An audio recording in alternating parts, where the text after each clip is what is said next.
नमस्कार। ओम साई राम। साई समर्थ शक्ति चैनल में सभी साई भक्तों का स्वागत है। शिरडी के साई बाबा से जुड़ी कथा। शिरडी के साई बाबा का नाम किसने नहीं सुना। प्राचीन समय से लेकर आज तक समाज में इनके चमत्कार प्रसिद्ध है।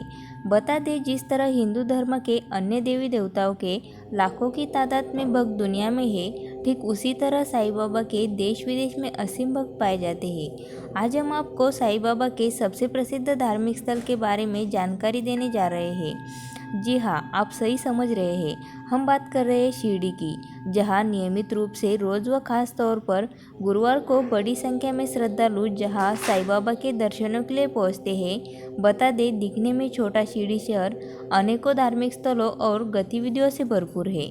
बात करें साई बाबा के स्थल की, तो कहा जाता है देश में सबसे प्रसिद्ध साई बाबा का यही मंदिर।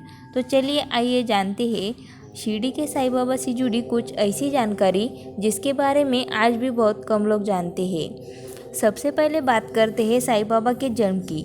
तो बता दें, लोक किंवदंतियों के अनुसार उनका जन्म कब और कहाँ हुआ, यह बात कोई नहीं जानता। कुछ लोगों के अनुसार स्वयं साईं बाबा ने भी इस बारे में कभी नहीं बताया। हालांकि कुछ कथाओं में इन्होंने कई बार अपने माता का परिचय दिया है। जन्मतिथि एवं स्थान की तरह ही साईं बाबा के माता पिता के बारे में भी कोई प्रामाणिक तथ्य नहीं है, परंतु श्री साईं बाबा द्वारा बताई गई बातों के अनुरूप उनके पिता का नाम श्री गंगा बावड़िया और उनकी माता का नाम देवगिरी अम्मा माना जाता है। ये दोनों शिव पार्वती के भक्त थे, जिन्हें शिव जी के आशीर्वाद से ही साईं बाबा के रूप में संतान की प्राप्ति हुई थी। जब साईं बाबा अपनी मां के गर्भ में थे, उस समय उनके पिता के मन में अरण्यवास की अभिलाषा तीव्र हो गई थी, जिसके बाद वे अपना सब कुछ छोड़कर जंगल में निकल पड़े थे। उनके साथ उनकी पत्नी भी थी। मार्ग में ही उन्होंने बच्चों को जन्म दिया और पति के आदेश के अनुसार उसे एक वृक्ष के नीचे छोड़कर चली गई। उस समय में एक मुस्लिम फकीर उधर से निकले जो निसंतान थे। उन्होंने ही उस बच्चे को अपना लिया और बाबा नाम रख दिया तथा उसका पालन पोषण किया। ऐसी कथाएं प्रचलित है कि बाबा पहली बार 16 वर्ष की उम्र में शिरडी में एक नीम के पेड़ के नीचे देखे गए थे। इस जगह से वह उनसे जुड़ी चमत्कारी कथाएं प्रचलित है। कहा जाता है कुछ समय बाद वे वहां से अदृश्य हो गए थे।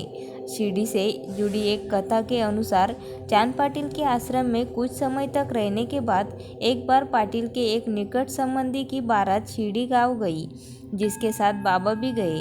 जब बारात शिरडी गांव पहुंची तो खंडोबा के मंदिर के सामने ही बैलगाड़ियां खोल दी गई थी और बारात के लोग उतरने लगे थे।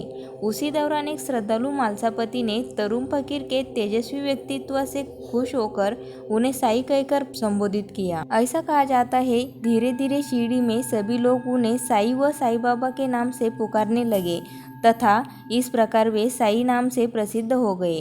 ऐसा किंवदंतियां है कि विवाह संपन्न हो जाने के बाद बारात तो वापस लौटी, परंतु बाबा को वह जगह काफ़ी पसंद आई और वह वही एक अविकसित मस्जिद में रहने लगे और पूरा जीवन वही व्यतीत किया।